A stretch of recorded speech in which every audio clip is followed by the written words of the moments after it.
What's the deal, family man? Welcome back to the channel, bringing you the realest and rawest reaction from across the globe. Today we got another banger for y'all, man. So look, we got another Squid rugby video. As you can see, is Lukhanyo Am the best player in the world? Let's find out, man. We gonna run this video up, brought to us by Squid Rugby. Make sure to go subscribe, man. If you watch my rugby videos and stuff like that and you not subscribed to Squid Rugby, it's kind of weird, so it's a little awkward. So just make sure you go over there, subscribe, show them some love over there, man. Anyways, I was tied up between two videos. It was either Lukhanyo Am or I was gonna do Josh Vanderfleer. This one is on fire video. Apparently, Josh Vanderfleer got Player of the Year, so that's why I was like, okay, let me make sure I react to that. But then I'm like, the Lukhanyo Am video, man, y'all been asking me for this one for a long time too, so I had to run this one up. But if you guys want to see this one, let me know. If there's other like Josh Vanderfleer videos you think are better, let me know. Get at me in the comments. And also, if you haven't seen this one, I have reacted to Lukhanyo Am, the I Am Legend video. So make sure to go check that one out. It's over a year old. And that's pretty much it. I was actually working yesterday. And I was wearing my All Blacks jersey. And this South African dude comes in. He's like, I fucking hate your jersey. He's like, I fucking hate your jersey, man. He's like, you seem like a cool guy, but I hate the jersey. And so we started talking. And he actually from South Africa. He played rugby over there in South Africa, but he lives in America now. And he got his kids playing rugby in America. And me and him were talking about that. And I was like, yeah, man, I used to play with some guys when I played football in high school. A couple of my teammates played rugby. They would go to rugby practice, then come to us. And we were kind of talking about how it's like, it's really hard to find, even in Los Angeles, one of the biggest cities in America, it's hard to find like rugby leagues and teams and trying to get young kids into it, but it's becoming easier and easier. And when I was in high school, it was only in where I lived. In my school district was the only place you could go and find any kind of rugby league, and even then it was hard. So he's talking about how they got more leagues nowadays, and it's growing sport. So there we go. For all the people who talk about like rugby and kids and stuff like that, it's growing. It just takes time, man. It takes time. Not everybody has access to just play these sports and get into private leagues and stuff like that. And there's not many leagues to go around anyway. Anyways, enough of that. Let's get into this video, man. This video is sponsored by Squarespace. I don't think any other sport produces as many kinds of world-class athletes as rugby. Where basketball and whatever this sport might be gives you many variants on a few themes, there's no other game where the sport's finest can span from Fumi Tanaka to Uni Antonio. And so the way we discuss the game has to be so much broader. Oz Durant and Shane Williams had equivalent impacts on rugby, but you'd never call Eastern Cape Gandolfini magic or Ammanford's greatest on-grass figure skater destructive. Instead, all-time greats are consistently split up into categories, often summed up in very neat groups and able to be described in 3 words or fewer, instantly placing them in an archetype of players, a lineage, a history. Johnny Wilkinson: hard work, commitment, accuracy, seen since in Dan Bigger and Owen Farrell. Jonah Lomu: outrageous power and pace, seen in everyone from Julian Surveyor to George North. Richie McCaw: leadership, durability, sneaky bastardry, that's one word now. Sam Warburton: David Pocock. And indeed, the game's current best players slot calmly into set, easily describable categories. Antoine Dupont: ridiculous, skillful, alarmingly strong. Emily Scarrett: flawless, calm, intelligent. Michael Hooper: tenacious, tireless leader. Michael Hooper. We get to Lukhanyo Am, and the only word I can find to really sum him up is class. He's unarguably one of the top 5 players on the planet right now. There's a pretty good argument he might even be number 1, and yet it's so much harder to explain why it might be him than it is the magic cuboid at 9 for France. He doesn't really exist in a lineage of players as Dupont, Scarrett or Hooper does. He's just kind of something new. And so, in order to... What I like about Lukhanyo Am is that I like how he says class, and like, I guess in America, what we would call that is like very fundamental, right? Does everything the way it's supposed to be done. Always there for the team, always there when he needs to be, always places himself in the right position, and always makes the right play. Very fundamental. Nothing too crazy as far as, oh, he's super fast, or he's super strong, or You know, he puts up highlights all the time. There's nothing like that with him. But very fundamental. Like, I think of like a Tim Duncan, basketball player on the San Antonio Spurs. If you don't know him, I'm sorry. If you don't watch basketball, I'm sorry. But that's like an ideal player I think of as far as one of the best at their position, one of the best in the entire league and the history of the league. But there's nothing that particularly stands out. It's just all the fundamentals done at the highest possible level. And that's kind of what I feel about Lukhanyo Am. Answer the kind of conundrum once and for all. It's time to really dig in. Just why is Lukhanyo Am so class, and what is his new category of world-class rugby player? When we talk about rugby intelligence, I think we often end up celebrating the players who approach a sport that's ultimately just a homoerotic way to feel like you wrestled a rhino, as though it were a game of chess. But whereas a player like George Ford or Paolo Garbisi clearly thinks a great deal about the game, Lukhanyo Am's approach to rugby intelligence is far more unique. Where any other player as smart as him would look to control the game, Am simply plays it.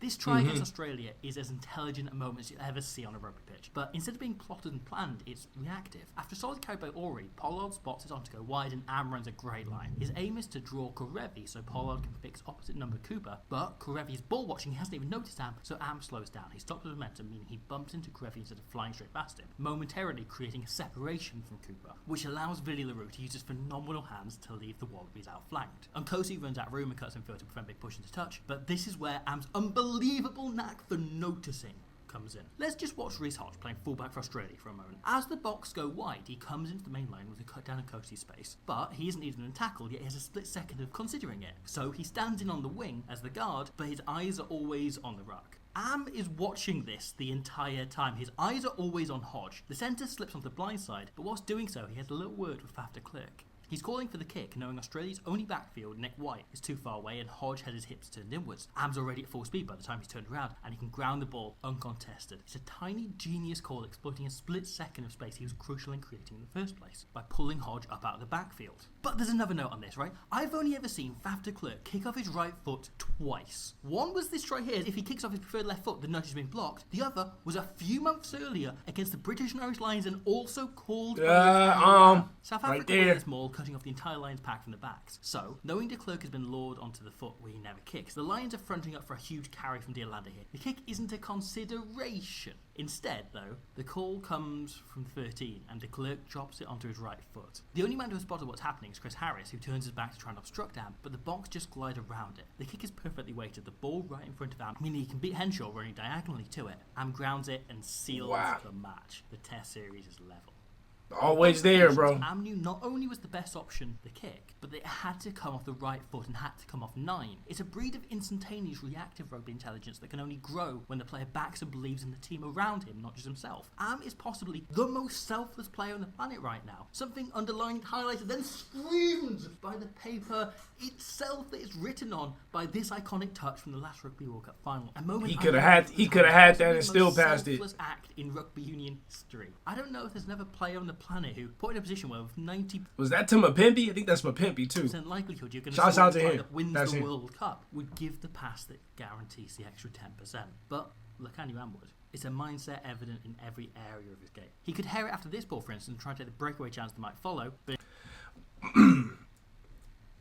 instead he slows, waits, and holds behind Henshaw, shepherding him, knowing that if he goes to the ball himself, he'll miss the chance to just smash his opponent into touch. Rugby for Lukhanyo Am has no individual glory. It's a team task with a clear objective that he's just calm on accomplishing. Yet things at test level happen so quickly, and Am seems to just see them in slow motion. Here the ball spills out of a South African maul, and suddenly the Boks are on unexpected defence. D'Alanda fires up and sells himself, but Am knows he has time so he can play it far calmer. He hangs back, probably wondering what to read on the plane home as he watches Farrell change his mind in real time. And then he forgets books and settles on just reading Chris Harris instead. Harris is trying to isolate LaRue, so Am just lets him, slowing down and allowing the offload, knowing the writing is on the wall for Daly once he catches it, and it ain't gonna be a breezy summer read.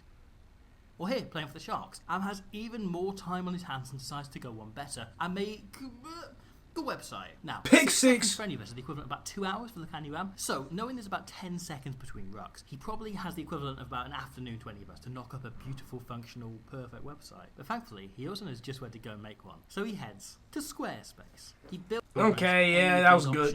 To Am, this is so telegraphed, he decides to double down. Using Squarespace's mail list features, he fires off an email newsletter to every one of his teammates, so simply informing them all of what Stain's going to do. But working on human time, none of them have time to check their emails. So he sets up a members-only area to go and post the info on what Stain's going to do. But again, they don't see it, so fine, he just goes and... This is the most finesse ad of all time. How did you do this? This is wizardry. This is witchcraft. I can't even skip the ad because you're talking about the video within the ad, within the video, within the ad.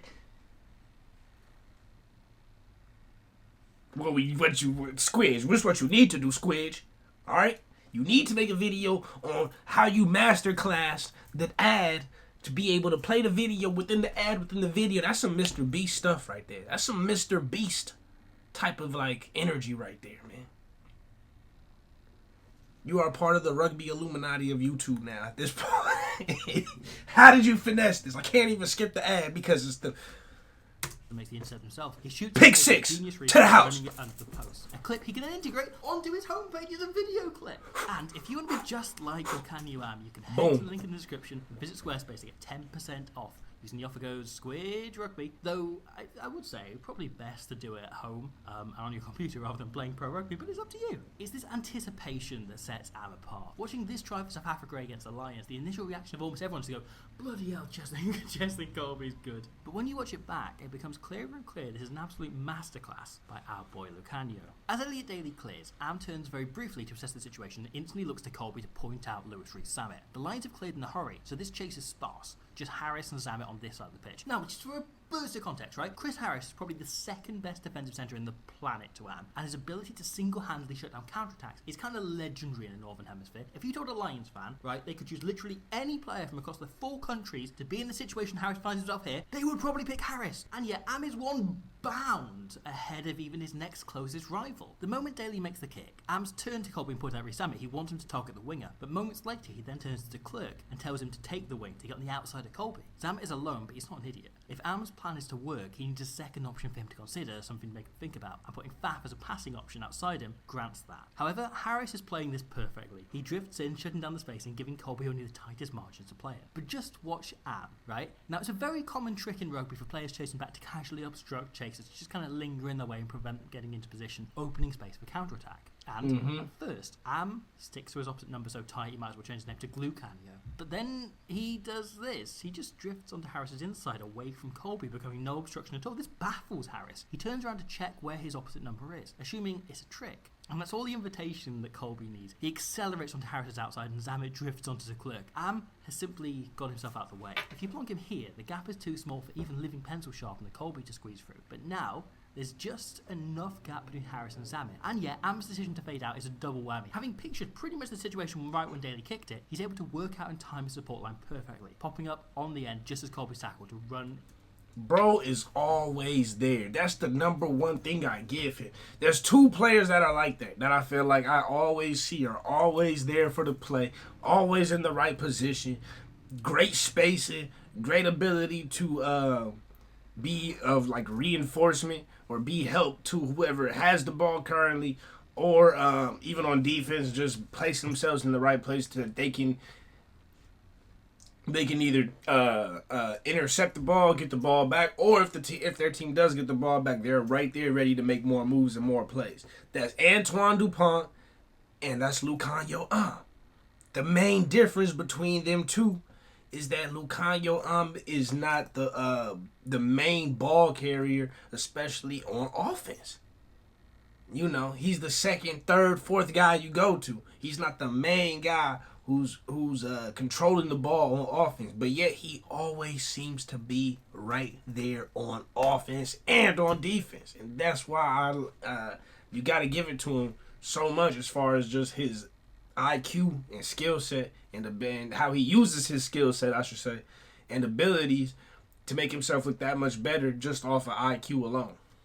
in a try he silently masterminded. And it's not just tries he's working out in real time. Here, as the ball is moving down the line, Am glances across and spots Anthony Watson jogging into position. So he stabs through this kick. He knows Hogg will beat any springboks to it, but that's the idea. Hogg regathers under pressure, and Watson isn't yet in position to hit the pass. He's slightly in front of Hogg, and also too far away to clear out, meaning Hogg has to take it in with 3 South Africans bearing down on him and no other Lions around. Am makes the tackle and Deolande Mapimpi win the penalty, allowing Handré Pollard a shot at goal. His decision making is instantaneous, picking up on the slightest hint in order to spring into action, with Prop Francis here playing 9. The pass is shoddy, so Am decides to hang back a moment. The pass has put Beard under pressure, so he compounds the issue by throwing another dodgy ball to McNichol, at which point Am explodes into life, blocking the pass to Davis and also making sure to nudge him in the process, removing Wales' only support player and allowing South Africa to disrupt the ball enormously, almost winning it back. It's a tiny swing that changes the momentum of a moment. Argentina here on a really good attack until Am makes the opposition and shoots up. Miotti is left with 2 options: get smashed or give a boring inside ball. The wide play is no longer on. This instantaneously ends Argentina's momentum and allows the Springboks to turn it over shortly afterwards. But even when Am isn't making split-second moves, Pick 6. a nuisance to play against. The Lions spent months, maybe even years, working on moves to work out the way South Africa defend. And this is a superb one. It's really well executed as well. It should do that. But Lukhanyo just dawdles through them. He never commits, just drifting through the Lions, meaning Hogg once again has no option to take it himself. The Lions move is good enough. Bro's a but hound. no idea what they're going to do. He can't read it as he usually might, but that doesn't stop him shutting it down anyway.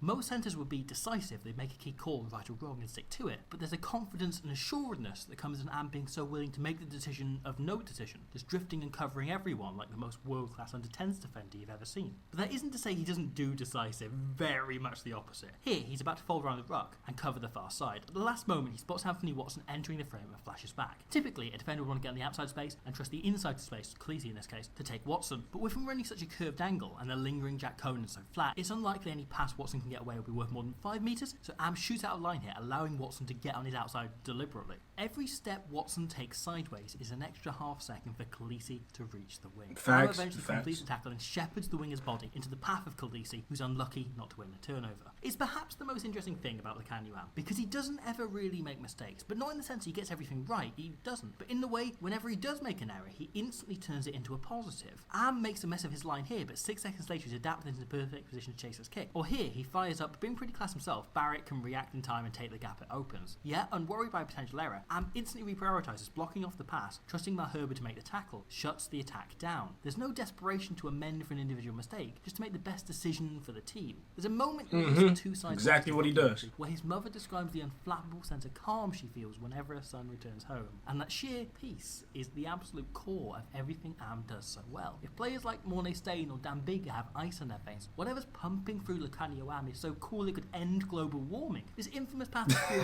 is another highlight reel moment. If most players tried this, it would be all about ego. With Am, it's entirely deception, wrapping the ball in this arm so that Ioane commits, assuming there's no way he can ever get it away. Instead, Am just magics it to Nkosi, who can put Deolande in the corner. Because this is the contradiction at the heart of Lukhanyo Am. Am is a player so focused on doing the boring jobs calmly. You know what? As I'm hearing more about his play style within this video, I have another comparison. I give him more of like a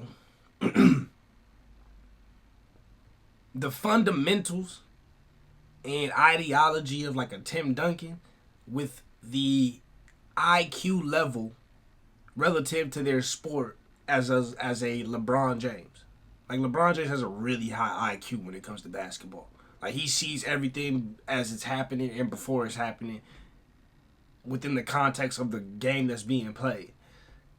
And I see the same thing for Lukhanyo Am, along with the same fundamentals and player ideology of a Tim Duncan, where as far as like it's team first, fundamentals, make the right decision, make the right play, etc., not worried about highlights. And I feel like that's exactly what I'm looking at with Lukhanyo Am.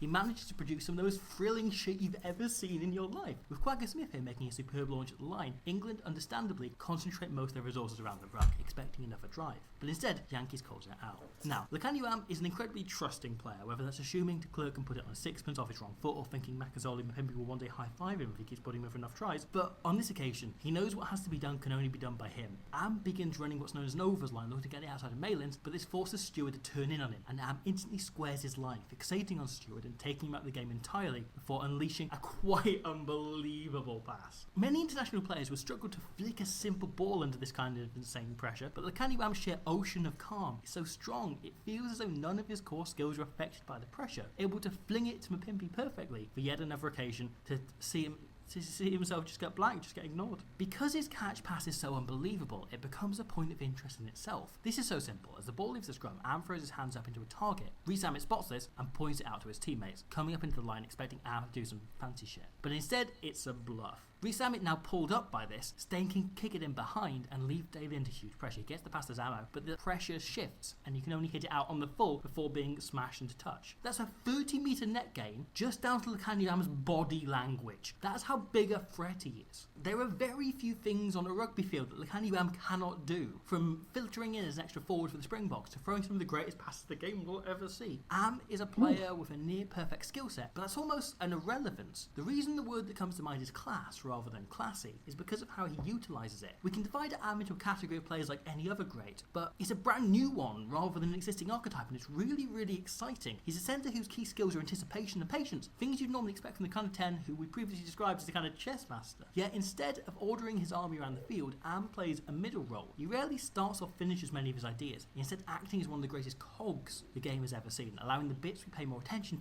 to work. I could have spent an hour here just discussing how good his dummy lines are or how great he is on a kick chase, because the less sexy something is, the more likely Lukhanyo Am seems to be one of the greatest out there at it. And yet, as well as being this really boring dude, he's also a centre who can prompt excitement and commentary that sounds like this. Got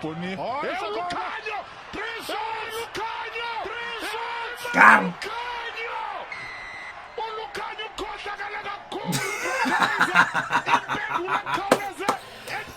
Let's go. But if we look at this try, right? If we really look, it kind of sums Am up perfectly. This isn't a showcase of flair, it's a pragmatic decision to keep the ball in the field of play under pressure while the defence is unsettled. Lukhanyo Am is a man who does the most thrilling shit you've ever seen in the most boring way possible, and a man who does the boring jobs with the thrill of perfection. He's a man who plays rugby in his own way, almost absorbing the game and embracing all aspects without needing to think. He's a man who we could describe with so many words, but at the end of the day, why should we, when we can use just one? Lukhanyo Am is class. Facts. I agree with that. Anyways, so Lukhanyo Am is the best player in the world. Man, look. There's an argument for that. There's 1,000% an argument for that. I did not expect Squid to look like this, I'm not gonna lie. Maybe I did, actually. Maybe not. I expected the hair to be a little bit more put together. I ain't even gonna cap. But whatever, I'm not even judging. Yeah, there's definitely an argument for that. Let me know what you guys think in the comments. Is he the best player in the world? Is there somebody else who's the best player in the world? I know Josh Vanderveer was voted the best player in the world. Is he? Is Antoine Dupont still the best player in the world? Y'all let me know in the comments. Tell me how you feel, man. Send me some more videos to react to. That's it. I love y'all. Appreciate y'all. Remember to keep it real, real, rare, always reaches everyone next time. Peace.